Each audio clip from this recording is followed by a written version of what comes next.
तो सभी भाइयों एवं बहनों को नमस्कार। स्वागत है आपका आपके अपने चैनल सक्सेस जंक्शन एक कदम सफलता की ओर में।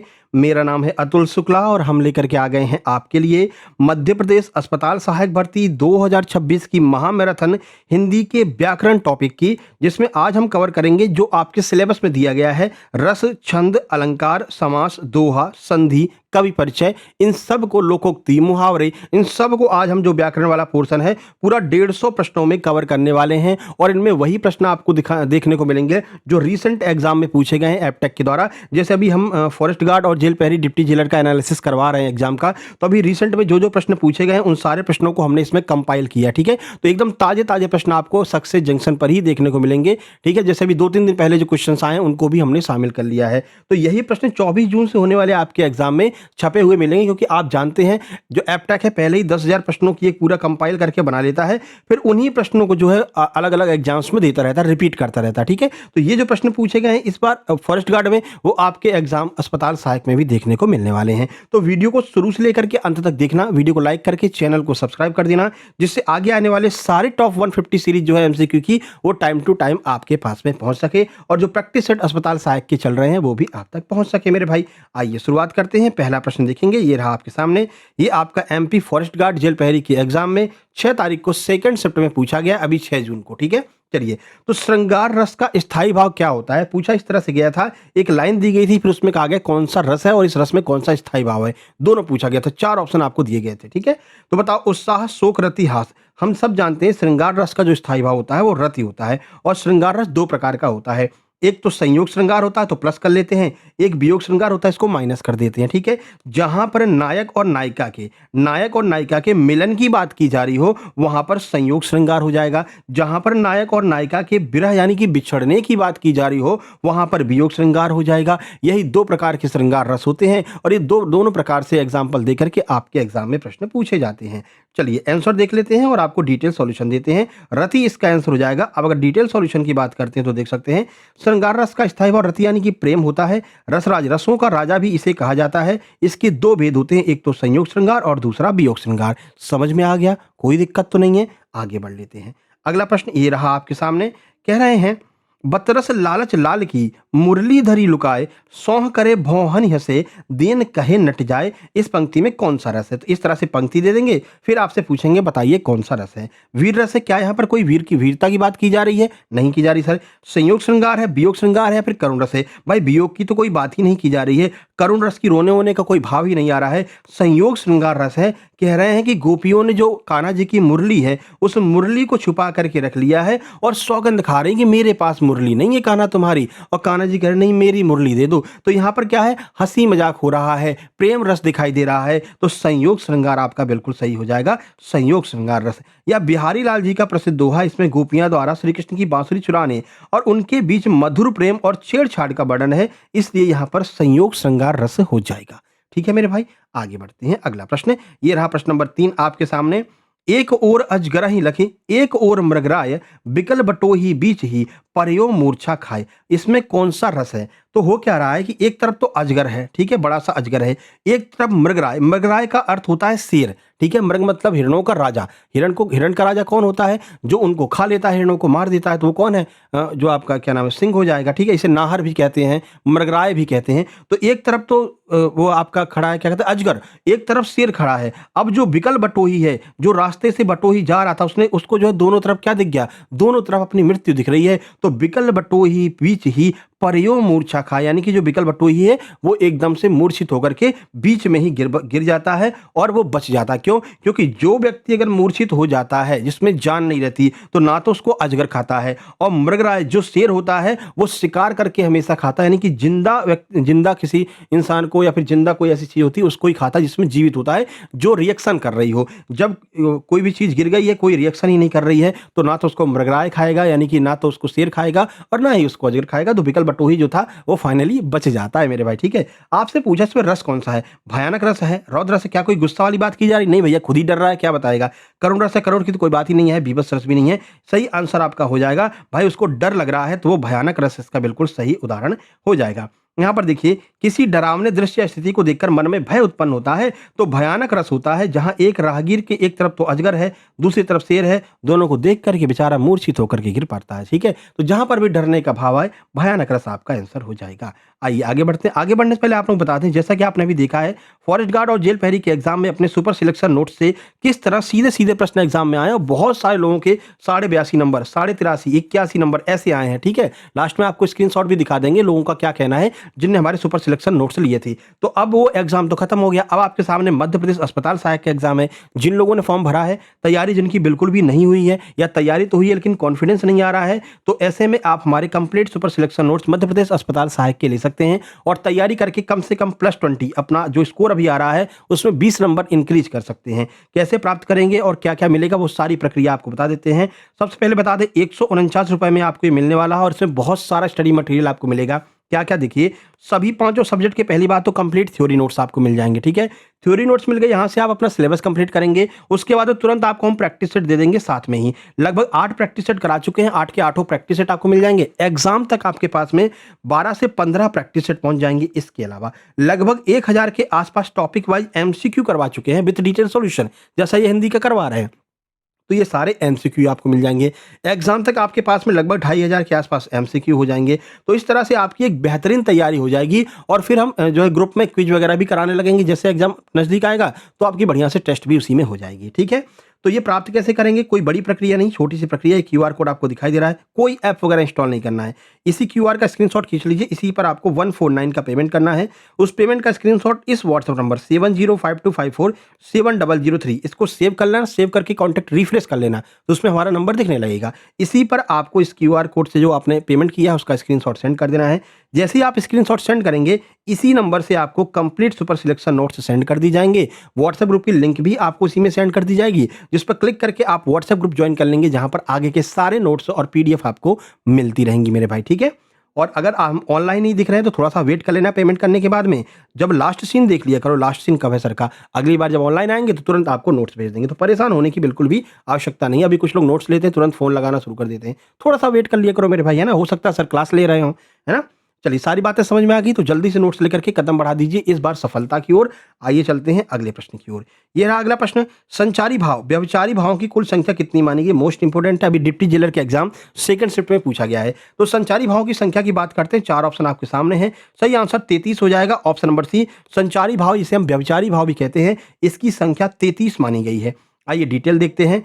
तो होता क्या है वो भी आपको बता दें, जो भाव मन में केवल अल्पकाल क्षण भर के लिए आते हैं फिर चले जाते हैं, उन्हें संचारी भाव कहते हैं। भाई संचार कर रहे हैं, आ रहे हैं फिर जा रहे हैं, आ रहे हैं फिर जा रहे हैं। तो इनकी संख्या 33 मानी गई है। भरत मुनि के नाट्य शास्त्र में ये बताया गया, भाई भरत मुनि के नाट्य शास्त्र में बताया गया है इनकी संख्या 33 है। जैसे शंका हो गया, निद्रा हो गया, आलस हो गया, हर्ष हो गया। भाई खुशी कभी कभी आ जाती है तुरंत चली जाती है, किसी पर शंका आती है फिर निशंका हो जाती है, अब शंका नहीं रहती है। नींद आती है चली जाती है, आलस आता है चला जाता है। आलस को जाना ही चाहिए, आना नहीं चाहिए विद्यार्थी जीवन में, लेकिन अब आ रहा है तो क्या करोगे, तो आप पढ़ाई में मन लगाओगे तो आलस से चला जाएगा। ठीक है, तो ये कुछ ऐसी चीजें हैं जो आती जाती रहती हैं, इनको हम व्यभिचारी भाव के अंतर्गत काउंट करते हैं। संख्या इनकी 33 मानी गई है।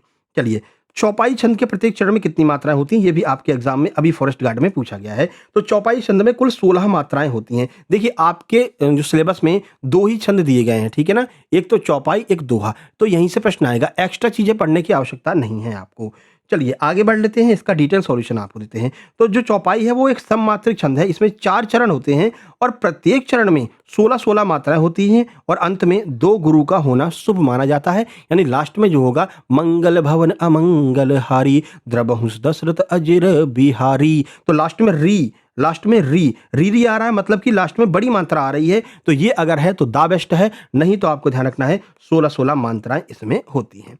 6 नंबर, रहीमन पानी राखिए बिन पानी सब सून, पानी गए न उबरे मोती मानस चून। यह जो छंद है ये किस छंद का उदाहरण है, तो ये दोहा का उदाहरण है और दोहा और चौपाई ही आपके सिलेबस में दिया गया है। अब देख लो, यह एक अर्ध सममात्रिक छंद है। इसके पहले और तीसरे चरण में 13-13 मात्राएं होंगी, दूसरे और चौथे चरण में यानी कि 11-11 मात्राएं होंगी। तो 13-11 पर यति होती है, यह भी आपको ध्यान रखना है। 7 नंबर, दोहा का ठीक उल्टा विपरीत कौन सा छंद होता है, तो दोहा का ठीक उल्टा सोरठा होता है, ये भी आपके जेल पहरी में पूछा गया है। तो दोहा का उल्टा सोरठा होता है, शायद परसों वाले एग्जाम में एनालिसिस में कराया था।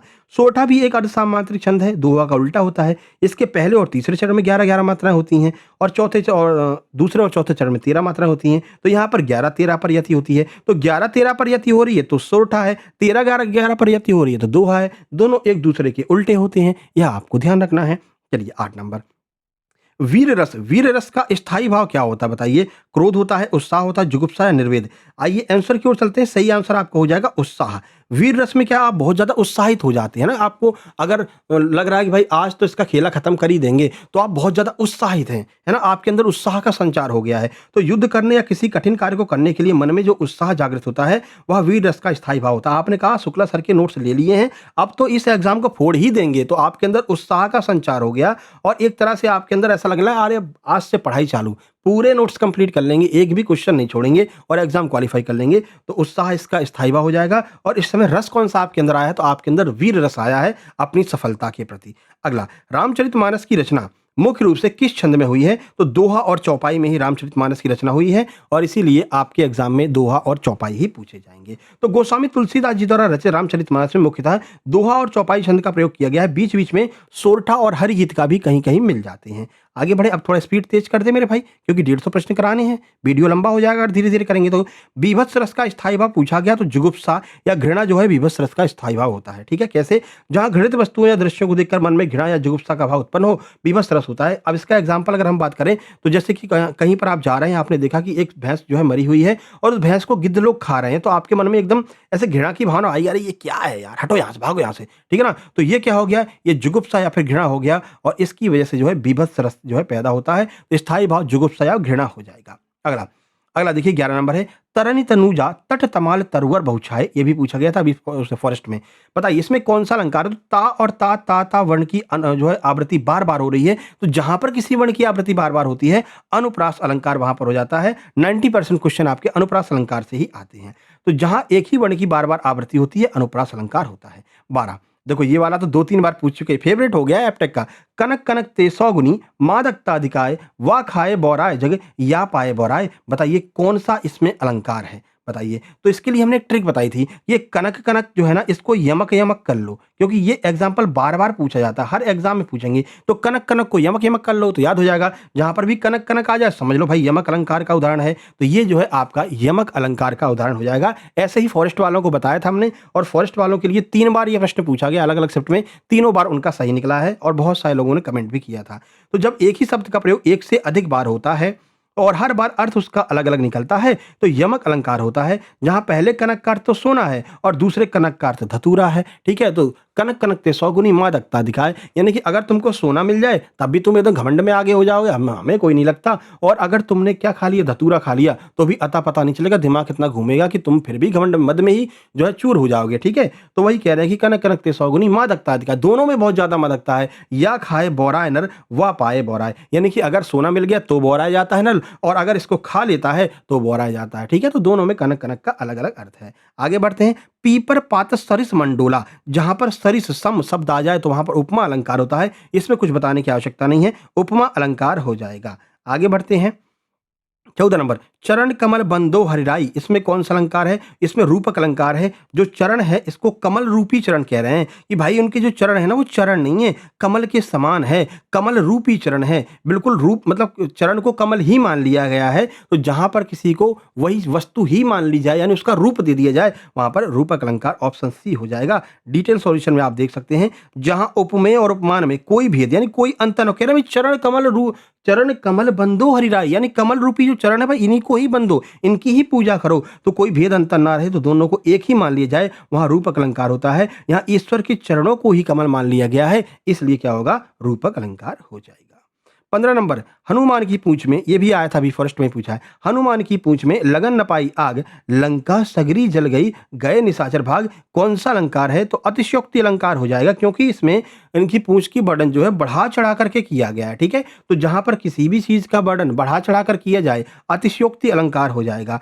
इतना बढ़ा चढ़ाकर किया जाए कि लोक सीमा का उल्लंघन हो जाए, यहाँ अतिशयोक्ति अलंकार होता है। पूंछ में आग लगने से पहले ही पूरी लंका जल गई है, यानी कि यहाँ पर अतिशयोक्ति बात की जा रही है, तो अतिशयोक्ति अलंकार हो जाएगा मेरे भाई। 16 नंबर देखिए, रहीमन पानी राखिए बिन पानी सब सून। पंक्ति में पानी शब्द में कौन सा अलंकार है? इसमें श्लेष अलंकार है। क्यों? क्योंकि इस पानी का चिपका हुआ अर्थ निकल रहा है। देखो, श्लेष का अर्थ है चिपकना, जहां एक शब्द एक ही बार प्रयोग, तो एक ही बार आ रहा है पानी, लेकिन उसके अर्थ एक से अधिक हो। यहाँ पानी शब्द का 3 अर्थ है भाई, प्रयोग तो एक बार हुआ है लेकिन अर्थ 3 निकल रहा है। क्या है? पहले पानी का अर्थ है चमक यानी मोती के लिए, दूसरे पानी का अर्थ है सम्मान यानी मनुष्य के लिए, और तीसरे पानी का अर्थ है जल यानी चूने के लिए। ठीक है, तो पानी शब्द एक बार प्रयोग किए जा रहे हैं लेकिन उसका अर्थ जो है वो अलग अलग निकल रहा है, चिपका हुआ अर्थ निकलता है, तो श्लेष अलंकार होता है।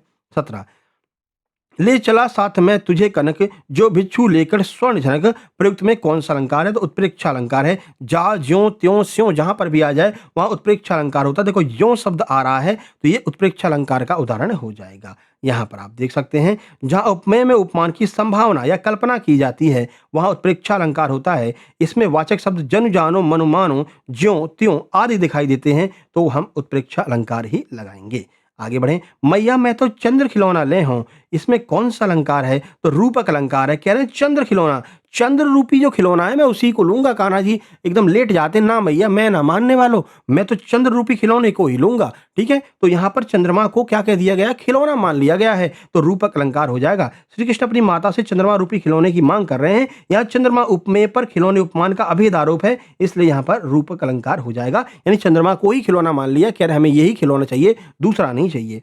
चलिए 19 नंबर, आगे नदियां पड़ी अपार घोड़ा कैसे उतरी पार। राणा ने सोचा इस पार तब तक चेतक था उस पार। ये परसों के डिप्टी जेलर के एग्जाम में आया है, सेकंड शिफ्ट में। ठीक है, आप एनालिसिस देखेंगे तो हमने उसमें ये पूरा पंक्ति भी लिख करके आपको बताई है। चलिए, तो एकदम ताजे प्रश्न मिलेंगे। सही आंसर अतिशयोक्ति अलंकार ये भी हो जाएगा भाई। नदियां इतनी बड़ी पड़ी है और घोड़ा कैसे उतरे पार। राणा जी सोच ही रहे थे कि तभी घोड़ा पार कर गया, भैया कूद गया, तो अतिशयोक्ति की बात की जा रही है, बढ़ा चढ़ाकर वर्णन किया जा रहा है, अतिशयोक्ति अलंकार हो जाएगा। प्रश्न नंबर 20, चारु चंद्र की चंचल किरणें खेल रही जलथल में कौन सा अलंकार है? तो चा चा चा वर्ण की आवृत्ति हो रही है, अनुप्रास अलंकार हो जाएगा मेरे भाई। अगला, विद्यालय शब्द का संधि विच्छेद। अब संधि विच्छेद की बात कर लेते हैं। ठीक है, 150 प्रश्न मिक्स कराएंगे, है ना। तो विद्यालय शब्द का संधि विच्छेद हम कैसे कर देंगे? तो विद्या प्लस आलय जो है इसका संधि विच्छेद हो जाएगा। ऑप्शन नंबर सी, यहाँ दीर्घ स्वर संधि का उदाहरण है, जहां बड़ा आ और बड़ा आ मिलकर के दीर्घ आ बना रहे हैं, इसलिए दीर्घ स्वर संधि हो जाएगी और इसका जो संधि विच्छेद होगा विद्या प्लस आलय। सूर्योदय शब्द में कौन सी संधि है? तो इसमें गुण संधि है, गुण संधि इसका सही आंसर हो जाएगा। देखिए, गुण संधि, सूर्य प्लस उदय अर्थात सूर्योदय, आ और उ मिलकर के ओ बना रहे हैं, सिंगल मात्रा ऊपर चढ़ रही है, तो गुण स्वर संधि का उदाहरण हो जाएगा। अच्छा, हमने आपको जब संधि पढ़ाई थी तो हमने आपको बताया था अगर एक मात्रा चढ़ रही है तो ये गुण स्वर संधि हो जाती है, लेकिन दूसरी मात्रा भी चढ़ जाए यानी कि गुणों में क्या हो गई? वृद्धि हो गई, तो 2 मात्राएं मिल जाती हैं तो वृद्धि संधि हो जाएगी। यहाँ पर ये मात्राएं 2 नहीं है, एक तो रा है मेरे भाई। ठीक है, ये एक तो मात्रा ये ओ वाली है और एक ये रा चढ़ा हुआ, नहीं तुम डबल ओ की मात्रा मान लो। अगर डबल ओ की मात्रा होती तो वृद्धि संधि हो जाती, सिंगल ओ है इसलिए क्या हो जाएगा? वहां पर गुण स्वर संधि का उदाहरण हो जाएगा। सज्जन का सही संधि विच्छेद क्या हो जाएगा? तो सत प्लस जन, ऑप्शन बी आपका सही होगा। ता और दा के बाद में अगर जा आता है तो वो जा में बदल जाता है, डबल जा हो जाता है भाई। उज्ज्वल देखा है, उज्ज्वल, उज्ज्वल में भी यही प्रक्रिया चलती है, तो इसका सही हो जाएगा सज्जन, सत प्लस जन। 24, निराशा शब्द में कौन सी संधि है? 4 ऑप्शन आपके सामने हैं, बताइए। तो निराशा को लिखेंगे कैसे? निराशा को लिखेंगे निह प्लस आशा अर्थात निराशा, विसर्ग संधि हो जाएगा। निराशा संधि विच्छेद होगा निह प्लस आशा, विसर्ग के बाद में स्वर आने पर विसर्ग जो है वो आधे रा में बदल जाता है, इसलिए ये आपका निराशा शब्द बन जाएगा। ठीक है, वो आगे बड़े आ की मात्रा लगी है तो आधा रा, बड़ा आ मिल जाएगा तो वो पूरा रा हो जाएगा, निराशा बन जाएगा मेरे भाई। अगला, इत्यादि शब्द का संधि विच्छेद क्या होगा? तो इत प्लस आदि, ऑप्शन बी हो जाएगा, और ई और आ मिलकर के या बनता है, इसलिए यहाँ पर यण स्वर संधि हो जाएगी। आगे बढ़े, चौराहा शब्द, इसके बारे में कई बार आपको बताया, जहां पर भी आपको गिनती मिल जाए शुरुआत में, चौराहा, तिराहा, सप्तकुटी, अगर गिनती 1 2 3 4 5 6 मिल रही है तो वहां पर कौन सा होगा? द्विगु समास उदाहरण हो जाएगा। द्विगु समास इसका बिल्कुल सही आंसर है और यह भी फॉरेस्ट गार्ड के एग्जाम में पूछा गया है अभी रिसेंट ही। आगे बढ़े, नीलकंठ, नीला है कंठ जिसका अर्थात भगवान शिव, इसमें कौन सा समास है? अब देखो, अगर आपको ऑलरेडी एग्जाम्पल दे करके बता रहे हो और तीसरे का अर्थ निकल रहा हो तो आप हमेशा बहुब्रीहि समास लगाएंगे, लंबोदर, लंबा है उदर जिनका अर्थात भगवान श्री गणेश। पीतांबर, पीला है अंबर जिनका अर्थात भगवान विष्णु। तो तीसरे का नाम अगर आपको मिलता है तो आप वहां पर बहुब्रीहि समास ही लगाएंगे। जब दो पदों को मिलाकर किसी तीसरे यानी विशेष अर्थ का भाव मिलता है, संकेत होता है, तो वहां पर बहुब्रीहि समास हो जाता है मेरे भाई। 28 माता पिता, इनमें कौन सा समास हो जाएगा? तो माता पिता में हाइफन लगा हुआ बीच में, जैसे आपको हाइफन दिख गया तो सीधे आप द्वंद्व समास लगाएंगे। करी चावल, दाल करी, तो जब भी आपको जो है बीच में हाइफन मिल जाए, कुछ नहीं सोचना है, द्वंद्व समास लगाना है आपको, ठीक है। आगे यथाशक्ति में कौन सा अलंकार है? तो यथाशक्ति में अव्ययी भाव अनुप्रास सॉरी अव्ययी भाव समास हो जाएगा। समास पूछा है ना, तो अव्ययी भाव हो जाएगा। सर क्यों हो जाएगा? क्योंकि शक्ति में जो है ना, शक्ति में एक अव्यय लगा दिया यथा। तो जब भी कोई उपसर्ग किसी भी शब्द के आगे जुड़ करके नया शब्द बनाता है तो हम उसमें कौन सा समास का प्रयोग करते हैं? उसमें अव्ययी समास का प्रयोग करते हैं, क्योंकि इस उपसर्ग को हम अव्यय मानते हैं। वही अव्यय शब्द के आगे जुड़ गया है तो अव्ययी भाव समास हो जाएगा। राजपुत्र में कौन सा समास है? यह भी पूछा गया है। तो राजपुत्र में तत्पुरुष समास हो जाएगा। राजपुत्र का विग्रह होगा राजा का पुत्र। इसमें का विभक्ति आ रही है, तो जहां पर भी वो सारी विभक्ति आ जाती है, कर्ता ने कर्म को करण से अपादान के लिए, तो जहां पर भी विभक्तियां आ जाती हैं वो तत्पुरुष समास के अंतर्गत आ जाता है। और इसमें संबंध तत्पुरुष समास होगा। का की के, ये जो है मतलब कि संबंध को दर्शाते हैं, तो का की के जहां पर आए संबंध तत्पुरुष होगा। फिलहाल आपसे केवल तत्पुरुष पूछा है, ऑप्शन बी आपका सही आंसर हो जाएगा। राजा का पुत्र, तो राजा से उस पुत्र का संबंध दर्शा रहे हैं मेरे भाई, ठीक है। 31 आंखों का तारा मुहावरे का सही अर्थ क्या होगा? आंखों का तारा अर्थ होता है बहुत ज्यादा प्यारा होना। मोस्ट इंपोर्टेंट, ये भी अभी इसी एग्जाम में पूछा गया है, ठीक है। चलो आगे बढ़ लेते हैं, अब इसमें बताने की कोई आवश्यकता तो है ही नहीं। अगला, अधजल गगरी छलकत जाए, लोकोक्ति का सही अर्थ क्या हो जाएगा? तो कम ज्ञान होने पर अधिक दिखावा करना। भाई जिसके पास में कम ज्ञान होता है ना, वो अपने आप को बहुत ज्यादा मानने लगता है। एकदम आज तो पूरा बता ही देंगे सबको, ज्ञान उतना ही है। अगर किसी ने क्रॉस क्वेश्चन पूछ लिया तो फिर ऐसे मुंह हो जाएगा, लेकिन बताएंगे जरूर कि भैया, ठीक है ना। तो कुछ उल्टा सीधा जोड़ जाड़ के बता देंगे, लेकिन बताएंगे। यानी अधजल गगरी छलकत जाए, कम ज्ञान जिसमें होता है, जैसे गगरी है, गागर है, गागर में अगर पानी कम भरा हुआ, ये कौन सी गागर बन गई मेरे भाई, ठीक है। ये इसको कुम्हार बनाने में थोड़ा सा लापरवाही कर गया, ठीक है, तो ये उल्टी सीधी गागर बन गई है। चलो आप गागर मान लो इसको, ठीक है। तो ये अगर आधी भरी हुई है, इसको लेकर के चलोगे तो ये छलकेगी, पानी बाहर फैलेगा, ठीक है। और अगर वही गागर पूरी की पूरी भरी है, ठीक है, या वही गागर पूरी की पूरी भरी है, केतली बन गई है, पूरी की पूरी अगर गागर भरी हुई है तो आप आराम से ले जाओगे, वो बिल्कुल नहीं छलकेगी। तो अधजल गगरी छलकत जाए का अर्थ है कम ज्ञान होने पर अधिक दिखावा करना। आगे बढ़े, 9 2 11 होना, ये तो सब जानते हैं, इसका अर्थ होता है भाग जाना। आगे बढ़िए, नाच न जाने आंगन टेढ़ा, ये भी बहुत प्रसिद्ध लोकोक्ति है, कई बार पूछी गई है। सही आंसर हो जाएगा अपनी कमी छिपाने के लिए दूसरों के साधनों में दोष निकालना। जैसे कि एक महिला है, इसका ये अच्छा, इसका वो कहाँ से हुआ? एक महिला थी, एक महिला जो है पहली पहली बार अपने ससुराल गई, ठीक है। और ससुराल के लोगों ने कहा कि चलो नाचो भैया, नाच गाना होता है ना कि भाई बहू को बुलाओ, बहू को नाच गाना आता है कि नहीं है। तो बहू ने नाचना शुरू किया, लेकिन वो नाच नहीं पा रही थी क्योंकि उसको डांस करना आता ही नहीं था, ठीक है। तो कह रही अरे भैया नाचना तो हमको बहुत अच्छा आता है, लेकिन आपका आंगन ही टेढ़ा हो गया है, यहाँ नाच रही हूँ तो यहाँ पहुंच जा रही हूँ, यहाँ नाच रही हूँ यहाँ पहुंच जा रही हूँ, आंगन में गड़बड़ी है। नहीं, ऐसा डांस करके दिखाते कि लोग जा करके सबसे कहते, ठीक है। तो वहीं से हो गया नाच न जाने आंगन टेढ़ा, अपनी कमी छिपाने के लिए। तुमको नाच नहीं आता है लेकिन दूसरों के साधनों में दोष निकाल रहे हैं, ठीक है। यदि तुमने पढ़ाई नहीं की, बहुत सारे ऐसे भी आते हैं कि भाई नोट्स ले लिया, नोट्स लेकर के रख दिया, डाउनलोड नहीं किया, ठीक है। अब एग्जाम के एक दिन पहले डाउनलोड कर रहे हैं, फिर पढ़ रहे हैं, फिर जब नंबर कमाते हैं फिर कहते हैं अरे सर के नोट्स ठीक नहीं थे मेरे भाई, नहीं नंबर तो मेरे बहुत ज्यादा आ जाते। भाई जब तुम पढ़ोगे नहीं तो क्या सर इसको तुम्हारे दिमाग में घुसा देंगे? भाई हम तो तुम्हारे व्हाट्सएप पर भेजेंगे, आप डाउनलोड करके पढ़ना तो पड़ेगा मेरे भाई, है ना। ऐसा तो है नहीं कि व्हाट्सएप में आ गया तो तुम्हारे दिमाग में सेट कर दिया शुक्ला सर ने, ऐसा तो कर नहीं सकते। तो पढ़ोगे तभी तो नंबर आएंगे। अब तुमने पढ़ाई की नहीं, फिर कह रहे हो सर मेरे नंबर नहीं आ पाए, मैंने आपके नोट्स लिए थे। अरे नोट्स लेने से नहीं होगा मेरे भाई, नोट्स पढ़ने से होगा, ठीक है ना। और जिन लोगों के नंबर अच्छे आए हैं वो अभी लास्ट में आपको दिखा देंगे, ठीक है। तो जो पढ़ता है उसी के नंबर आते हैं, ठीक है। चलो, आसमान से गिरा खजूर पर अटका, इसका क्या अर्थ है? भाई खजूर का पेड़ था, बेचारा आसमान में गुब्बारे में लटक रहा था, कह रहा था गुब्बारा खराब हो गया, उड़ने वाला जो गुब्बारा होता है, गुब्बारा खराब हो गया, कह रहा कैसे भी जमीन पर पहुंच जाए, हे ईश्वर जमीन पर पहुंच जाए। ईश्वर ने कहा ठीक है मेरे भाई, ईश्वर ने वहां से उसका वो गुब्बारा फोड़ दिया, बेचारा चला आ रहा था, कह चलो ठीक है नीचे पहुंच जाएंगे। नीचे पहुंचने वाला था, खजूर के पेड़ में अटक गया। अब खजूर भी तो लंबा होता है, तो एक मुसीबत से छूट करके दूसरी मुसीबत में बेचारा फंस गया है, यानी कि ऑप्शन नंबर सी हमारा बिल्कुल सही आंसर होगा। 36 नंबर पर चलते हैं मेरे भाई, दांत खट्टे करना, यह भी पूछा गया था अभी फॉरेस्ट गार्ड में। इस मुहावरे का क्या अर्थ होगा? तो हरा देना या फिर परास्त कर देना, किसी को अगर हरा दें, परास्त कर दें। लक्ष्मीबाई ने, रानी लक्ष्मीबाई ने अंग्रेजों के दांत खट्टे कर दिए थे, यानी कि एकदम परास्त होने ही वाला था। अगर वो घोड़ा अगर अड़ा नहीं होता तो भारत 1857 में ही आजाद हो चुका होता मेरे भाई। अभी भारत का दुर्भाग्य था उस समय कि घोड़ा अड़ गया और क्रांति वहीं पर जो है समाप्त कर दी गई फिर।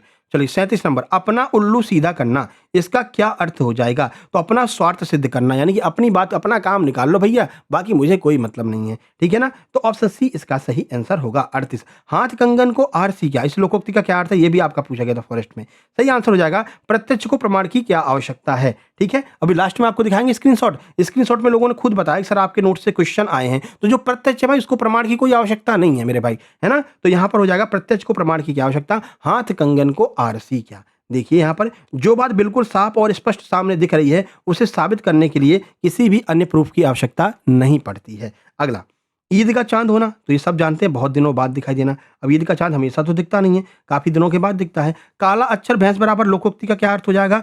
तो इसका अर्थ हो जाएगा बिल्कुल अनपढ़ होना, यानी कि अगर कुछ लिख दिया अनार आम लीजिए, उसको समझ में नहीं आ रहा है, उसको सारी चीजें भैंस के बराबर दिख रही है, तो काला अक्षर जो है भैंस के बराबर दिखता है, यानी कि बिल्कुल अनपढ़ होना। आगे अगला, सूरदास के पदों की भाषा क्या है? एनसीईआरटी में आपके जो सूरदास के पद दिए गए हैं वहां से हमने उठाया, क्योंकि एनसीईआरटी वाला ही सिलेबस आपके एग्जाम में दिया गया है।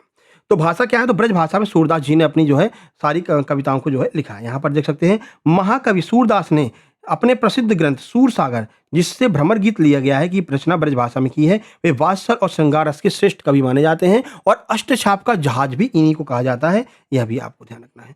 तुलसीदास द्वारा रचित रामचरितमानस के राम लक्ष्मण परशुराम संवाद को किस कांड से लिया गया है? मोस्ट इंपोर्टेंट है, बताइए किस कांड से लिया है? चार ऑप्शन सही है, सही आंसर बालकांड हो जाएगा। बालकांड से इसको लिया गया है, राम लक्ष्मण भरत जो है संवाद को। ये आपके एग्जाम में 101% आएगा, अभी से आउट कर देना 101%, यानी कि ये आएगा ही आएगा प्रश्न, ठीक है। 43, उत्साह और अट नहीं रही कविताओं के रचयिता कौन है? इन दोनों कविताओं के रचयिता कौन है? सूर्यकांत त्रिपाठी निराला। इन्होंने उत्साह और अट नहीं रही इसके बारे में जो है बताया है। इसके ऊपर डिटेल ऑलरेडी हम करा चुके हैं और अपने प्रैक्टिस सेट्स में इन सारे प्रश्नों को हम ले चुके हैं ऑलरेडी, है ना। तो उत्साह एक आह्वान गीत है जिसमें बादलों को संबोधित किया गया है, और अट नहीं रही फागुन महीने की प्राकृतिक सुंदरता का वर्णन है। दोनों ही निराला जी के द्वारा लिखे गए हैं। अगला, नेताजी चश्मा, नेताजी का चश्मा, इस कहानी के लेखक कौन है? तो स्वयं प्रकाश इसके लेखक हैं। लेखकों के नाम 101% आपके एग्जाम में आएंगे।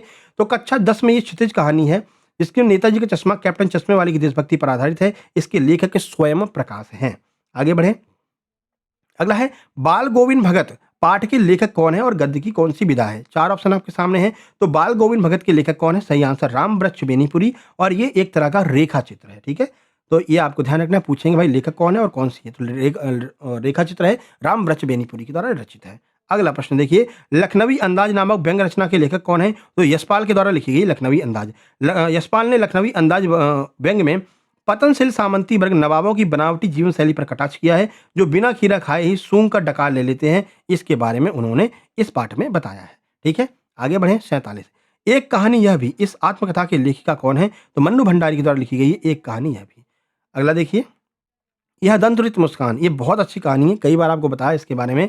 और फसल, इस कविताओं के लेखक कौन है? तो नागार्जुन के द्वारा लिखी गई है। नागार्जुन कमाने के लिए बाहर जाते हैं, फिर बाहर से जब लौट करके आते हैं तो एक छोटा बालक, जब वो गए थे तो वो बालक बहुत छोटा था, ठीक है। जब वो लौट करके आए तो बालक 2 साल का हो गया है। अब वो अपने पिता को देख करके मुस्कुराता है, पहले देख करके एकदम भाग जाता अंदर कि ये कौन आ गया है। फिर उसके बाद वो ये नागार्जुन यहाँ पर बैठे रहते हैं और वो बालक भी यहाँ पर रहता है। अचानक से बालक और नागार्जुन की आंखें मिलती हैं।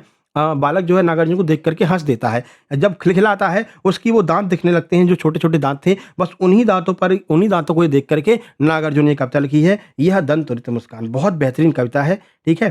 तो इसको हमने पढ़ा भी है, बहुत अच्छी कविता है। अगला, माता का आंचल, ये कृतिका भाग 2 में दिया गया है। इस पाठ के लेखक का नाम बताइए, बताइए किसने लिखा है? तो ये लिखा है शिव पूजन सहाय ने। ऑप्शन सी आपका आंसर हो जाएगा। माता की ममता के बारे में बताया गया है। साना साना हाथ जोड़ी पाठ की लेखिका मधु कांवरिया ने इस यात्रा वृत्तांत में कहाँ की यात्रा का वर्णन किया है? तो सिक्किम के गंगटोक यात्रा का वर्णन जो है यहाँ पर मधु कांकरिया जी के द्वारा किया गया है। अगला, करुण रस का स्थायी भाव पूछा गया, तो शोक जो है वो करुण का स्थायी भाव होता है। अगला देखिए, अद्भुत रस का स्थायी भाव क्या होता है? तो अद्भुत रस का स्थायी भाव विस्मय यानी आश्चर्य होता है। किसी चीज को देख करके आपको एकदम से आश्चर्य हो जाए कि ये कैसे हो गया, तो हम उसमें अद्भुत रस कहते हैं। शांत रस का स्थायी भाव क्या होगा? तो निर्वेद वैराग्य हो जाएगा। जब किसी को वैराग्य की प्राप्ति हो जाती है तो उसके लिए सारी चीजें मतलब निरंकुश, मतलब सारी चीज उसके लिए निरक्षर हो जाती है, कोई मतलब ही नहीं है, सारी चीजों का वैराग्य उसको मिल जाता है। अगला, देख सुदामा की दीन दशा करुणा करके करुणा निधि रोए, कौन सा अलंकार हो जाएगा इसमें? करुण कौन सा रस हो जाएगा? तो करुण रस हो जाएगा। ये भी फॉरेस्ट गार्ड में अभी रिसेंट में पूछा गया है। चलिए आगे बढ़ लेते हैं। इसमें मित्रता का वर्णन किया गया है मेरे भाई, ठीक है ना। आज के मित्र तो भाई अलग ही सिस्टम होता है, उस टाइम की मित्रता देखिए कि कान्हा जी जो हैं वो आज राजा हैं, द्वारिकाधीश हैं, सुदामा जी मिलने जाते हैं, तो सुदामा जी को लेने के लिए कान्हा जी स्वयं जाते हैं और उनके पैरों को धो रहे हैं और कान्हा जी कह क्या रहे हैं कि देखी सुदामा की दीन दशा, करुणा करके करुणा निधि रोए, पानी परत को हाथ छुयो नहीं, नैनन के जल से पग धोए। मतलब कि पानी जो परात में लेकर के वो रखे हुए थे, उससे उन्होंने नहीं उनके चरण धोए, उनकी आंखों से इतने आंसू निकलने लगे कि सुदामा जी के चरण धुल गए, ठीक है ना। तो ये मित्रता का वर्णन यहाँ पर बहुत अच्छा किया गया है। करुण रस, जहाँ पर भी कहीं पर आंसू की बात की जाए तो समझ लेना वहाँ पर करुण रस इसका सही आंसर हो जाएगा। और इसमें शोक का भाव है, कान्हा जी रो रहे हैं, अतः यहाँ पर करुण रस आपको देखने को मिलेगा मेरे भाई। आगे बढ़ते हैं 55 नंबर। आचार्य भरत मुनि ने अपने नाट्य शास्त्र में कितने रसों का उल्लेख किया है? तो भरत मुनि के अनुसार 8 रस हो जाएंगे, ठीक है। तो भरत मुनि ने केवल 8 रसों को ही मान्यता दी है, जिसमें शांत रस को इन्होंने रस नहीं माना है। इनका कहना है शांत रस कोई रस नहीं होता है, ठीक है। बैरागी की प्राप्ति हो गई तो हो गई, इसलिए इसको हम रस नहीं मानेंगे, ठीक है। तो पूछा जाएगा भरत मुनि के अनुसार कितने हैं, तो आप बताएंगे 8 हैं भरत मुनि के अनुसार। अगला देखिए 56। बुंदेले हर बोलों के मुंह, हमने सुनी कहानी थी, खूब लड़ी मर्दानी, वो तो झांसी वाली रानी थी। कहना इसमें कौन सा रस है, तो वीर रस है। वीर रस के बारे में बताई जा रही भाई। बुंदेलखंड के लोगों ने बताया था कि झांसी की रानी किस तरह से लड़ी थी अंग्रेजों के एकदम छक्के छुड़ा दिए थे उन्होंने, ठीक है ना। तो वीर रस इसका बिल्कुल सही आंसर हो जाएगा। अगला देखिए राम जप राम जप राम जप बावरे, इसमें कौन सा रस है भाई? राम के बारे में बात की जा रही, भक्ति की बात की जा रही, तो भक्ति रस इसका बिल्कुल सही आंसर हो जाएगा। 58। वात्सल रस का स्थायी भाव क्या है? तो वात्सल का स्थायी भाव संतान के प्रति प्रेम होता है, ठीक है। तो ज्यादातर ये वात्सल रस है वो आपको सूरदास की कविताओं में मिलेगा, जिसमें उन्होंने कान्हा जी के बालपन की कविताएं लिखी हैं, तो वहां पर आपको जो है ये वात्सल रस देखने को मिल जाएगा। तो छोटे बच्चों की क्रीड़ाओं को देखकर माता पिता के मन में प्रेम उत्पन्न होता है, वहां पर वात्सल रस होता है। 59। श्री गुरु चरण सरोज रज, निज मन मुकुल सुधार, इसमें कह रहे हैं कि भाई कौन सा छंद का उदाहरण है, ये किस प्रकार के छंद की बात की गई है? तो सही आंसर हो जाएगा ये जो है दोहा है, ठीक है। एक प्रकार का क्या है, दोहा है, ठीक है। आगे बढ़ते हैं, देखिए तो यह हनुमान चालीसा का प्रारंभिक दोहा है। इसके पहले चरण में 13 और दूसरे चरण में 11 मात्राएं। तो 13-11 की यति जहां पर होती है वहां पर दोहा छंद होता है, ये आपको ध्यान रखना है। अगला, छंद के कितने प्रमुख अंग माने गए हैं? तो 7 अंग छंद के माने गए हैं। चरण, वर्ण या मात्रा, संख्या या क्रम, गण, गति, यति और तुक, ये 7 जो है भाग माने गए हैं छंद के, ध्यान रखना है। 61। जय हनुमान ज्ञान गुण सागर, जय कपीस तिहुँ लोक उजागर, इसमें कौन सा छंद है? तो इसमें चौपाई छंद है। कौन सा? चौपाई छंद है। एक सममात्रिक छंद है जिसके प्रत्येक चरण में 16-16 मात्राएं होंगी। काउंट करके देखेंगे तो 16 मात्राएं ही आपको मिलेंगी। अगला, चौपाई कैसा छंद होता है? अभी बताया, चौपाई एक सममात्रिक छंद होता है, 16-16 पर यति होती है। दोहा कैसा छंद है मेरे भाई? 4 ऑप्शन देख लीजिए। तो अगर हम दोहा की बात करेंगे, दोहा एक अर्ध सममात्रिक छंद है। क्यों? क्योंकि 13-11-11-13, तो जहां पर अलग अलग मात्राएं होती हैं वो अर्धसम होता है, जहां पर 16-16 बराबर बराबर मात्राएं हैं सममात्रिक छंद होता है। तो ये आपका क्या हो जाएगा? अर्ध सममात्रिक छंद हो जाएगा, क्योंकि पहले तीसरे चरण में 13-13, दूसरे चौथे में 11-11 होती हैं। अगला 64 नंबर। बंदऊ गुरु पद पदुम परागा, सुरचि सुबास सरस अनुरागा, इसमें कौन सा छंद बताइए? छंद पूछा गया तो ये भी आपका चौपाई छंद हो जाएगा। रामचरितमानस से इसको लिखा है। अच्छा, ये पंक्ति जो है ना, ये कब बहुत फेमस हुई थी? तो अभी आपका जो कुंभ लगा था, कहाँ? वहाँ पर प्रयागराज में। तो प्रयागराज में जब कुंभ लगा था ना, तो एक बाबा जी आए थे, IIT बाबा, ठीक है ना। तो IIT बाबा ही थे वो। तो उनकी जो वीडियोस वायरल हो रहे थे उसमें यही गाना बहुत लगाया जा रहा था, तो इसको फिर लोगों ने जान लिया कि हाँ भाई ये गाना अगर है तो उन्हीं से रिलेटेड करके होगा, ठीक है ना। तो अब IIT बाबा का पता ही नहीं चला भाई कहाँ गए, कुछ समझ में नहीं आया, ठीक है। तो इसमें भी रामचरितमानस की पंक्ति है, 16-16 मात्राएं, यानी सममात्रिक छंद हो जाएगा। रोला छंद के प्रत्येक चरण में कितनी मात्राएं होती हैं? तो 24 मात्राएं होती हैं रोला के प्रत्येक चरण में। अगर 24-24 है, हर चरण में 24 मात्राएं, तो भाई सममात्रिक हो जाएगा। तो यह एक सममात्रिक छंद है, इसके प्रत्येक चरण में 24 मात्राएं होती हैं और 11 तथा 13 मात्राओं पर यति होती है। अगला, कुंडलियां छंद किन दो छंदों के योग से बनता? बताओ, 4 ऑप्शन आपके सामने हैं। कुंडलियां किन दो छंदों के योग से बनेगा? तो ये आपका दोहा और रोला, इन दोनों के योग से कुंडलिया बनता है। कुंडलिया एक विषम मात्रिक छंद है जो एक दोहा एक रोला के मिलने से बनता है। कुल 6 चरण इसके अंदर होते हैं, ये भी ध्यान रखना है। अगला, छप्पय। तो छप्पय का तो हमने आपको वो बताया था, ट्रिक बताई थी, रोऊं रोऊं छाता ओढ़ के, मेरे भाई, रोऊं छाता ओढ़ के, ठीक है ना। इसमें बताया था कि भाई जो छप्पय छंद है, रोला और उल्लाला, रो से रोला हो जाएगा, ऊ से उल्लाला हो जाएगा, तो रोला और उल्लाला के मिलने से छाता से छप्पय छंद बनता है। तो रोऊं छाता ओढ़ के, तो ऐसे आप याद रख सकते हैं। सही आंसर हो जाएगा रोला और उल्लाला, ऑप्शन नंबर बी बिल्कुल सही आंसर होगा। चलिए 68 की ओर चलते हैं। 68, शोक विकल सब रोवहु रानी, रूपशील बलु तेज बखानी। इसमें रस बताइए। तो करुण रस का वर्णन किया जा रहा है। ऐसा क्यों हो रहा है भाई? जहाँ पर रोने की बात आ गई यानी आंसू आएगा, आंसू आ गया तो करुण रस आएगा। देखिए, तो दशरथ की मृत्यु पर रानियों के विलाप का वर्णन है, इसलिए यहाँ स्पष्ट रूप से करुण रस या फिर शोक रस का जो है यहाँ पर वर्णन किया गया है। 69 जुगुप्सा घृणा किस रस का स्थायी भाव है? तो बीभत्स रस का स्थायी भाव है। सड़े गले मांस खून आदि को देख करके जब घृणा उत्पन्न होती है तो जुगुप्सा स्थायी भाव वहां पर उत्पन्न होता है। क्रोध किस रस का स्थायी भाव है? तो क्रोध बताइए, क्रोध जो है वो किस रस का स्थायी भाव हो जाएगा? तो क्रोध रौद्र रस का स्थायी भाव हो जाएगा। जब गुस्सा बहुत ज्यादा आता है तो वहां पर क्रोध आता है, रौद्र रस होता है। तो अपमान या शत्रु के दुर्व्यवहार के कारण उत्पन्न होने वाले क्रोध को हम रौद्र रस की निष्पत्ति जो है मानते हैं। अगला, मुदित महीपत मंदिर आए, सेवक सचिव सुमंत्र बुलाए। इसमें कौन सा अलंकार है? तो अनुप्रास अलंकार है। क्यों? माँ माँ माँ, तो मामा वर्ण की जो बार बार आवृत्ति हो रही है। सा वर्ण की बार बार आवृत्ति हो रही है, तो क्या हो जाएगा? अनुप्रास हो जाएगा। काली घटा का घमंड घटा कौन सा अलंकार है? तो यमक अलंकार हो जाएगा। कौन सा? यमक अलंकार। घटा शब्द दो बार आया है। पहली घटा का अर्थ है बादल, दूसरी घटा का अर्थ है कम होना, इसलिए यहां पर क्या हो जाएगा? आपका यमक अलंकार हो जाएगा। जैसे वो कनक कनक स्थित अग्नि वाला था। ठीक है। पायो जी मैंने राम रतन धन पायो, कौन सा अलंकार है? चार ऑप्शन आपके सामने हैं, तो सही आंसर की बात करेंगे तो हो जाएगा रूपक अलंकार। राम रूपी धन पा लिया है मीराबाई ने। वो मीराबाई कह रही पायो जी मैंने राम रतन धन पायो। तो राम उपमेय पर रतन धन यानी उपमान का अभेद आरोप है, दोनों को एक ही मान लिया गया है, इसलिए यहाँ पर रूपक अलंकार। सुबरन को खोजत फिरते कवि व्यभिचारी चोर, प्रयुक्त अलंकार कौन सा है? तो श्रेष्ठ अलंकार है, क्योंकि एक ही शब्द का चिपका हुआ अर्थ निकल रहा है। यहाँ पर कवि के लिए दो अर्थ हैं, एक तो सुंदर अक्षर और व्यभिचारी के लिए सुंदर रूप रंग और चोर के लिए सोना स्वर्ण। तो यहाँ पर जो है सुबरन शब्द के तीन अर्थ बता रखे हैं, यानी शब्द तो एक ही है लेकिन उसका अर्थ अलग अलग है, तो एक ही शब्द का अर्थ अलग अलग आता है, तो श्लेष अलंकार होता है। आगे बढ़िए 75 हरिपद कोमल कमल से में कौन सा अलंकार है? तो उपमा अलंकार है। कह रहे हैं कि हरि के जो पद हैं वो सासी से आ गया ना तो उपमा अलंकार हो जाएगा, कुछ करने नहीं है। भगवान के चरणों की तुलना कमल की कोमलता से की गई है। से वाचक शब्द जो है ये उपमा की पहचान है। सासी से आता है, उपमा होता है। 76 जहां बिना कारण के ही कार्य होना पाया जाए कौन सा अलंकार होगा?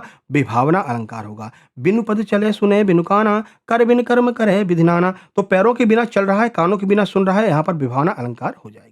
अगला, देख लो साकेत नगरी है यही, स्वर्ग से मिलने गगन में जा रही, कौन सा अलंकार है?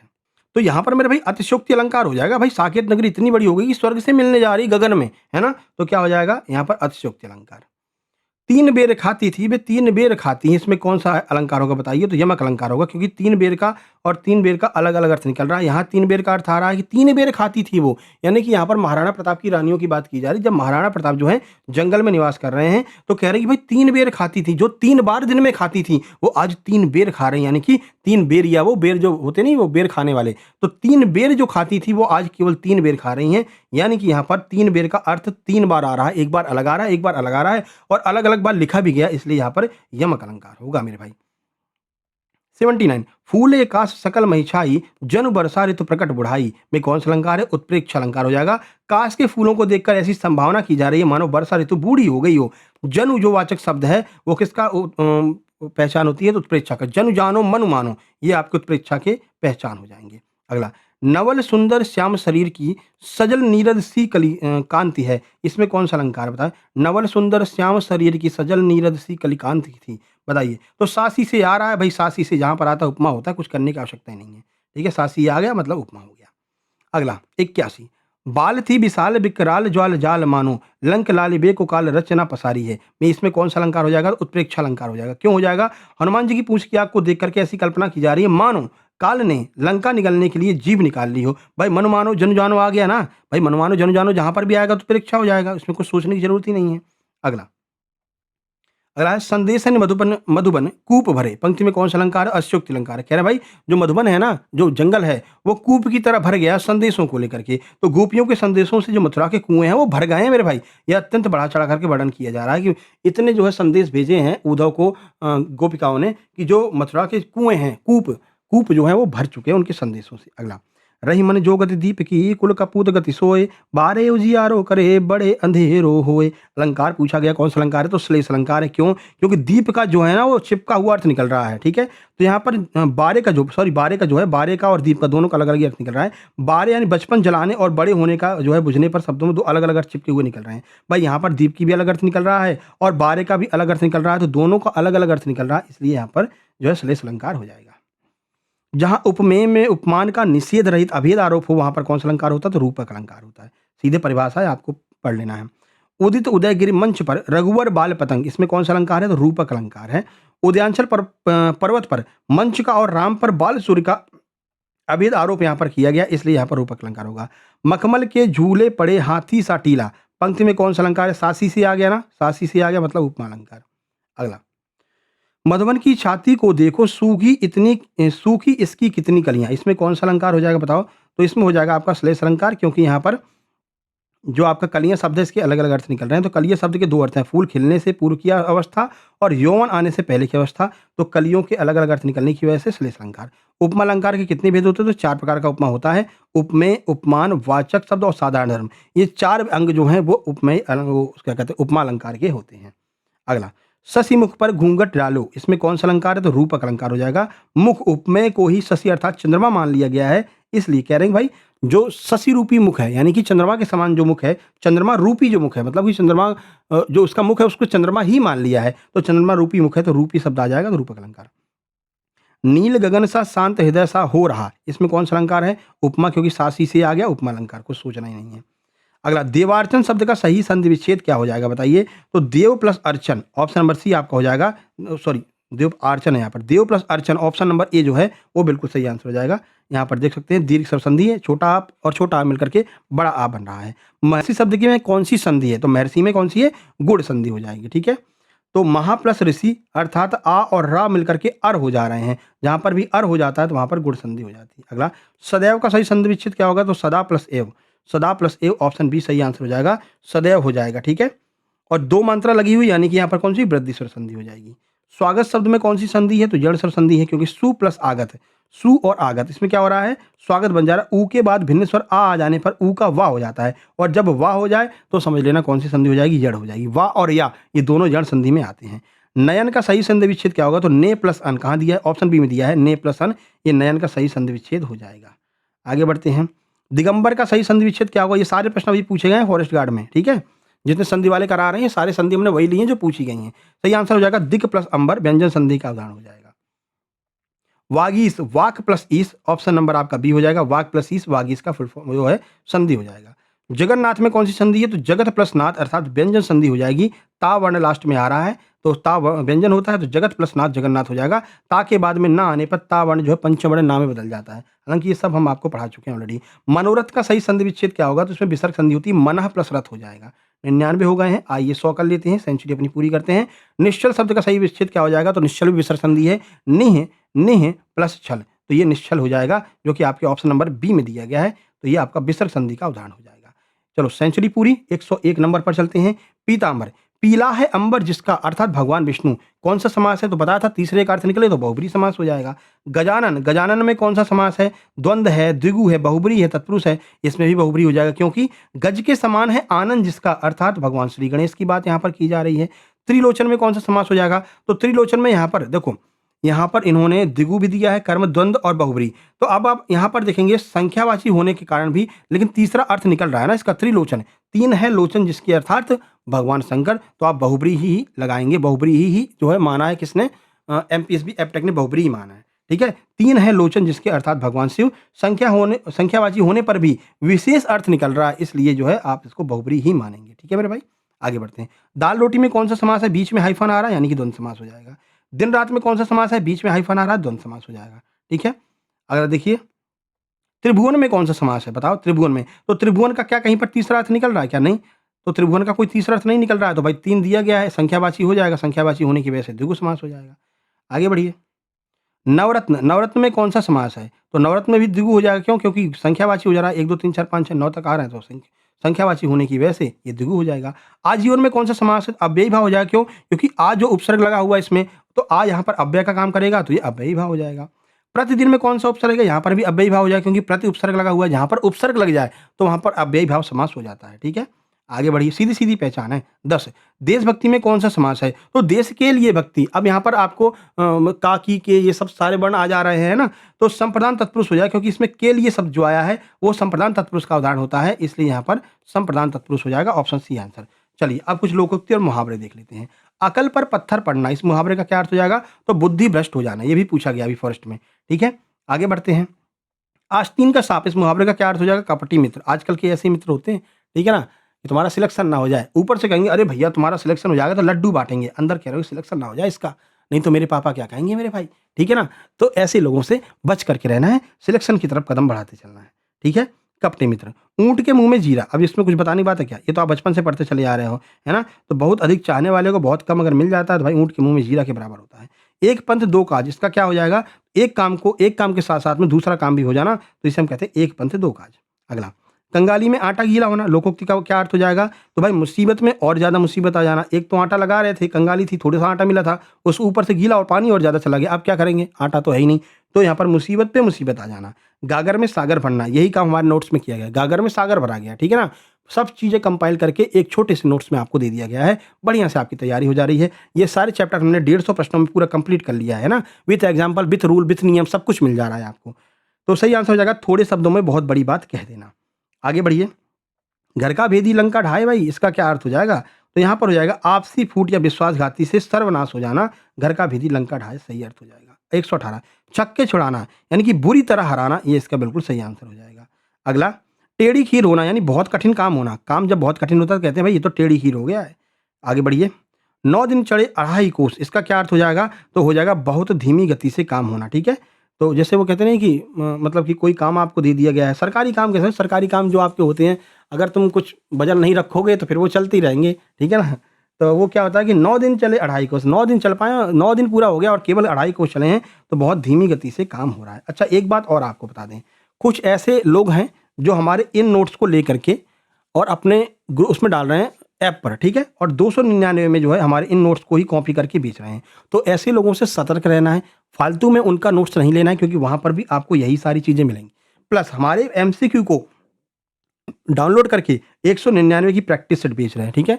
तो ऐसे लोगों से सतर्क रहना है मेरे भाई, क्योंकि आपको जब 149 में सारी चीज़ें मिल रही हैं, कंप्लीट थ्योरी मिल रही है, प्रैक्टिस सेट मिल रहा है, एमसीक्यू मिल रहा है, तो काहे को फालतू में 299 खर्च कर रहे हो मेरे भाई, है ना? इसी कंटेंट को आप 299 ले रहे हो, तो ये तो फिर गलत होगा ना आपके लिए, ठीक है? तो ऐसे लोगों से सतर्क रहना है आपको, और कमेंट भी कर देना है कि सर ये जो आप करा रहे हैं, ये ऑलरेडी शुक्ला सर करा चुके हैं, ठीक है? तो कॉपी करना बंद कीजिए। चलिए आगे बढ़ते हैं। पानी पानी होना, इस मुहावरे का क्या अर्थ है? गाना भी सुना है, मैं पानी पानी हो गई, तो क्या है? बहुत अधिक शर्मिंदा होना, है ना? ऑप्शन बी बिल्कुल सही आंसर हो जाएगा। अगला, बगुला भगत होना, इस मुहावरे का क्या अर्थ होगा? तो कपटी या फिर ढोंगी होना। आगे बढ़िए। मुंह में राम बगल में छुरी, वही बात है, मुंह में राम कह रहा अरे भैया तुम्हारा भला ही भला हो, भगवान करे तुम बहुत आगे निकलो, और मन ही मन सोच रहा अरे इसका कुछ भला ना हो जाए, ठीक है? तो बाहर से मित्रता और मन में शत्रुता, तो मुंह में राम बगल में छुरी, ऐसे लोगों से बचकर रहना चाहिए। रंग में भंग पड़ना, तो खुशी के माहौल में बाधा या फिर उदासी आ जाना, तो कहेंगे रंग में भंग पड़ गया मेरे भाई। 125 लकीर का फकीर होना, पुरानी रूढ़ियों पुरानी बातों पर लगातार चल रहे हैं कि भैया जो हमारे दादा ने किया था वही बात हम भी करेंगे, ठीक है? जो हमारे पापा ने किया था वही करेंगे, कुछ नया नहीं करना, तो ये क्या हो जाएगा? लकीर का फकीर होना। अगला, श्री गणेश करना, इसका क्या अर्थ है? किसी काम को आरंभ करना, कहते नहीं भगवान गणेश जी मेरे ऊपर कृपा करना, मैं अपने इस सफ़र की शुरुआत इसकी श्री गणेश जो है वो करने जा रहा हूँ। श्री गणेश का अर्थ होता है किसी कार्य को आरंभ करना।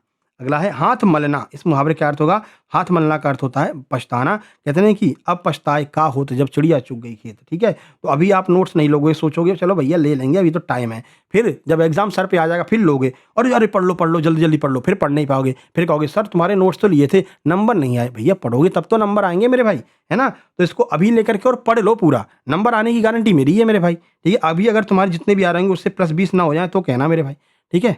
चलो आगे बढ़ते हैं। हवा से बातें करना, हवा से बातें करने का क्या अर्थ हो जाएगा? बहुत तेज दौड़ना। अगला, सिर ओखली में देना, मुहावरे क्या अर्थ हो जाएगा? जानबूझकर मुसीबत मोल लेना, भाई जा रहे थे चुपचाप चले जाते, हाँ, अब वहाँ पर एक सांड चल रहा था, उस सांड को तुम चिढ़ाने लगे या फिर तुमने कोई डंडा मार दिया, फिर उस सांड ने तुमको उठा करके ऊपर फेंक दिया, ठीक है? तो फिर वही सिस्टम हो गया कि जा रहे थे क्यों फालतू में उसको जो है, तो जानबूझकर मुसीबत मोल लेना अर्थात सिर ओखली में देना। अगला, अंधों में काना राजा, लोकोक्ति क्या अर्थ हो जाएगा? तो मूर्खों के बीच में थोड़ा भी ज्ञानवान वाला जो व्यक्ति होता है वो सम्मान पा जाता है। आगे, महाकवि सूरदास के गुरु का क्या नाम है? तो इनका नाम वल्लभाचार्य है। आगे बढ़िए। 132 गोस्वामी तुलसीदास द्वारा रचित है रामचरितमानस की मूल भाषा क्या आती है? अवधी भाषा में लिखी गई है। 133 सूर्यकांत त्रिपाठी निराला का जन्म कहाँ पर हुआ था? महिषादल बंगाल में इनका जन्म हुआ था, सूर्यकांत त्रिपाठी निराला का। जयशंकर प्रसाद द्वारा रचित प्रसिद्ध महाकाव्य कौन सा है? तो कामायनी। कामायनी जयशंकर प्रसाद जी द्वारा लिखा गया और एनसीईआरटी में इसको जो है शामिल किया गया, आपके एग्जाम में पूछा जाएगा। 135 कक्षा 10 में संकलित आत्मकथ्य कविता के कवि कौन है? तो इसके कवि कौन है, किसने आत्मकथ्य लिखा है? तो ये लिखा है जयशंकर प्रसाद जी ने। मुंशी प्रेमचंद के संपादन में निकलने वाली पत्रिका हंस के आत्मकथा विशेषांक के लिए प्रसाद जी ने यह कविता लिखी थी। अगला 136 कन्यादान नामक मार्मिक कविता का रचयिता कौन है? तो ऋतुराज के द्वारा कन्यादान लिखा गया है। आगे बढ़ते हैं। जन कवि नागार्जुन का मूल वास्तविक नाम क्या था? वैद्यनाथ मिश्र इनका नाम था जो है नागार्जुन का। अगला संगतकार कविता के कवि कौन है? तो इसके कवि है कौन? मंगलेश डबराल। मंगलेश डबराल। तो इस कविता में मुख्य गायक का साथ देने वाले संगतकार सहयोगी के महत्व और उसके त्याग को मतलब कि रेखांकित किया गया है। ये संगीतकार नहीं, ये संगतकार है, ठीक है, ध्यान रखना। नहीं कहोगे सर वो तो टाइपिंग मिस्टेक हो गया, नहीं भैया, ये लिखा ही ये संगतकार। अगला 139 बाल गोविंद भगत के रचयिता रामवृक्ष बेनीपुरी का जन्म किस राज्य में हुआ था? तो इनका जन्म बिहार में हुआ था, 1899 बिहार के बेगूसराय में। आगे बढ़ते हैं, बेनीपुर गांव में। 140 प्रसिद्ध लेखिका मन्नू भंडारी का बचपन कहाँ पर बीता था? तो अजमेर में बीता था। अगला देखिए, नौबत खाने में इबादत पाठ के जीवन और कला पर आधारित है। कौन सी जीवन कला पर आधारित है? नौबत खाने में इबादत। तो उस्ताद बिस्मिल्लाह खां के द्वारा रचित है। यतीन्द्र मिश्र द्वारा रचित इस व्यक्ति चित्र में भारत रत्न से सम्मानित शहनाई इबादत उस्ताद बिस्मिल्लाह खां के जीवन का चित्र है, ठीक है। तो उस्ताद बिस्मिल्लाह खां के बारे में लिखा गया है नौबत खाने में इबादत इस पुस्तक में। आगे बढ़ते हैं, इसके लेखक कौन है? यतीन्द्र मिश्र हैं। उस्ताद बिस्मिल्लाह खां का मुख्य वाद्य यंत्र क्या था? उस्ताद बिस्मिल्लाह खां क्या बजाते थे? तो शहनाई बजाते थे, ठीक है। जीके का प्रश्न हो गया ये तो सर। यतीन्द्र मिश्र का संबंध कक्षा 10 के किस पाठ से है? तो नौबत खाने में इबादत जो पाठ है वो यतीन्द्रनाथ मिश्र के द्वारा लिखा गया है। अगला संस्कृति निबंध के लेखक कौन है? संस्कृति जो निबंध है वो किसने लिखा है? भगंत आनंद कौशल्यायन के द्वारा जिसको लिखा गया है। अगला जॉर्ज पंचम की नाक नामक व्यंग्य की कथा के लेखक कौन है? इसके लेखक कौन है? कमलेश्वर जी हैं। अगला देखिए, एही ठैया झुलनी हैरानी है रामा पाठ के लेखक कौन है? बताइए। एही ठैया झुलनी हैरानी है रामा, सही आंसर शिव प्रसाद मिश्र रुद्र के द्वारा इसको लिखा गया है। 147 मैं क्यों लिखता हूँ इस पाठ के लेखक कौन है? तो कवि अज्ञे जी, हीरानंद वात्स्यायन अज्ञे जो है वो इसके लेखक हैं। हिंदी साहित्य में अज्ञे जी का पूरा नाम क्या है? अभी बताया था आपको, सच्चिदानंद हीरानंद वात्स्यायन अज्ञे। 149 सूर्य कब निकलेगा इस कहानीकार के प्रसिद्ध लेखक कौन है? इसको किसने लिखा है? तो इसको लिखा है स्वयं प्रकाश जी ने, ठीक है। नेताजी का चश्मा के जो लेखक है उन्होंने इसको लिखा है। अगला तुलसीदास जी का जन्म उत्तर प्रदेश के किस जिले में हुआ था? तो बांदा राजापुर में इनका जन्म हुआ था। इस तरह से आपके 150 प्रश्न इस सारे टॉपिक को कवर करके हमने करा दिए हैं। अब आप यहाँ पर देख सकते हैं जिन लोगों ने नोट्स लिया उनका क्या कहना है। सर बहुत अच्छा कंटेंट है आपका, काफ़ी रिसर्च दिखती है इसके पीछे। मेरा हिंदी मैथ इंग्लिश पहले से प्रिपेयर था, जीके और साइंस में बहुत कन्फ्यूजन था, लास्ट में कैसे पढ़ूँ, आपकी वीडियो और पीडीएफ से ही पढ़ा, काफ़ी मदद मिली, थैंक यू, ठीक है। तो ये आप खुद देख सकते हैं, लोगों का खुद कमेंट है, खुद लोगों ने मैसेज करके किया है। जिन लोगों ने नोट्स लिए थे, इनका फॉरेस्ट का एग्जाम था, इनके 82 नंबर आए थे, ठीक है। और दिखाते हैं, ये देखो इन्होंने जो है हमारे अस्पताल सहायक के नोट्स दिए, इस नोट्स की फोटो भी आपको दिख रही है, ठीक है। इनका क्या कहना है? थैंक यू सर, बहुत अच्छे नोट्स हैं, खुद ये बोल रहे हैं, ठीक है। इसके बाद में एक और भाई है, यहाँ पर आप देख सकते हैं, इनका जो है जेल पैरी का एग्जाम था, 81.75 नंबर इनके आए हैं। देखिए 81.50 नंबर, 81.5 नंबर इनके आए हैं। देखिए ये नोट्स ग्रुप में भी जुड़े हुए हैं एमपी जेल अध्यक्ष के वाले में। सर आपके नोट्स बहुत क्वेश्चन आए थे आपके नोट्स से, आपका बहुत बहुत धन्यवाद। वर्ग 2 के भी नोट्स चाहिए, ठीक है। तो वर्ग 2 पर अभी काम चल रहा है। चलिए, तो ये आप खुद देख सकते हैं, लोगों ने खुद बताया है। अब आपके ऊपर डिपेंड करता है आपको सिलेक्शन लेना है या फिर इसी तरह ऐसे घूमते रहना है, वो आपके ऊपर डिपेंड करता है, ठीक है। इसकी लाइट कम हो गई, बैटरी डाउन हो गई मेरी, चलो कोई बात नहीं, अपना तो काम हो ही गया है, ठीक है। अपने पार्ट पूरा हो चुका है, आपका जो है ये वीडियो पूरी होती है। ये हमारा जो है व्हाट्सअप नंबर है जिस पर व्हाट्सअप करके आपको नोट्स प्राप्त कर लेने, तुरंत प्राप्त कर लीजिए जिससे अच्छे से तैयारी हो सके, ठीक है। चलिए मिलते हैं नेक्स्ट वीडियो में, वीडियो को लाइक करके चैनल को सब्सक्राइब कर देना। तब तक के लिए नमस्कार, धन्यवाद। प्रैक्टिस सेट नंबर 9 आपका बहुत जल्दी आने वाला है, धन्यवाद।